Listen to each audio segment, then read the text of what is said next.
You know, there was a time in my life when I asked God a question I think a lot of us have asked. Why? Why did I have to go through all of that? Why did I have to know what that kind of darkness felt like? Why did I have to experience things that hurt so deeply? The things that changed me. Things that took me years to heal from. Maybe you've asked God that very question too. God, why did you allow this to let me walk through this? And one day as I was talking to God about it, I felt him speak something deep into my heart that I have never forgotten. Because, he said, when I send you back for others, you'll know the way out. That changed everything for me.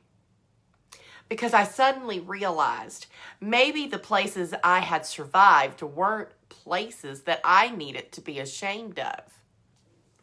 Maybe the scars weren't something I needed to hide. Maybe the chapters I wished I could erase were going to become the very chapters God would use to help somebody else. Ephesians 5:8 says, "For you were once darkness, but now you are light in the Lord. Live as children of light." I love that.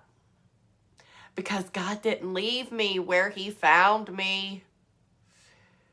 Oh, and he didn't leave you there either. But here's something that I've learned about walking with God. Sometimes after he brings you out of something, he sends you back. Not to live there. Not to become who you used to be. And not to reopen every wound. But sometimes he sends you back carrying something you didn't have the first time. Light. Because now you know where the holes are.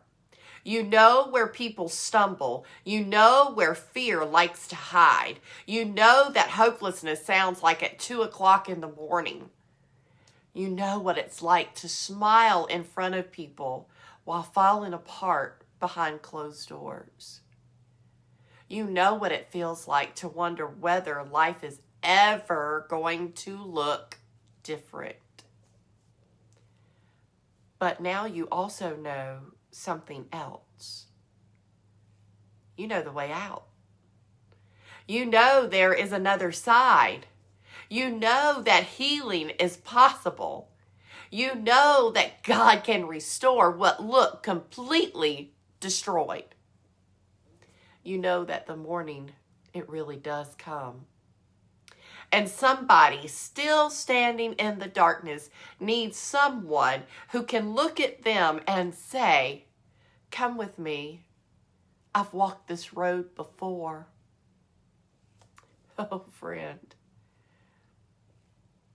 What if that's why the enemy has tried so hard to make you ashamed of your story? Because he knows that what could happen if you started using it.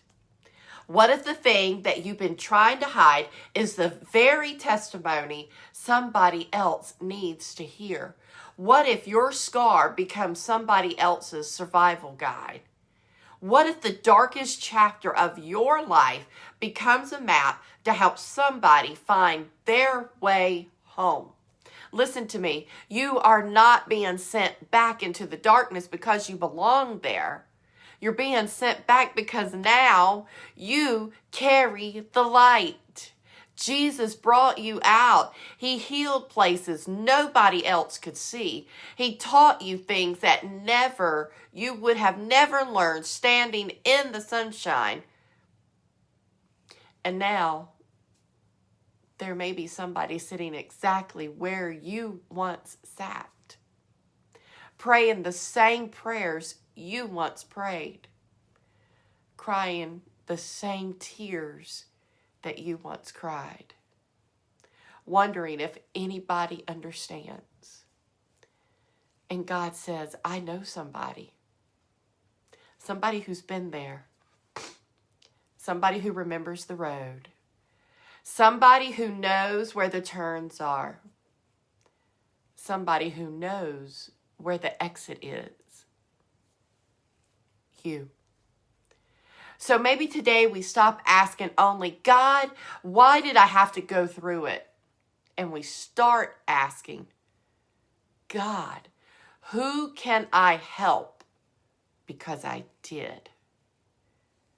Because you were once in darkness, but now you are light in the Lord. And sometimes God brings you out. So one day he can send you back in for somebody else. Because you know now, you know the way out. I'll see you tomorrow for part 2. And we're going to talk about what happens when God takes the wounds that you wanted to hide and turns them into something he can use. Because, friend, we are not wasting our wounds. I'll see you tomorrow. And don't forget, God is not done writing your story. Bye-bye.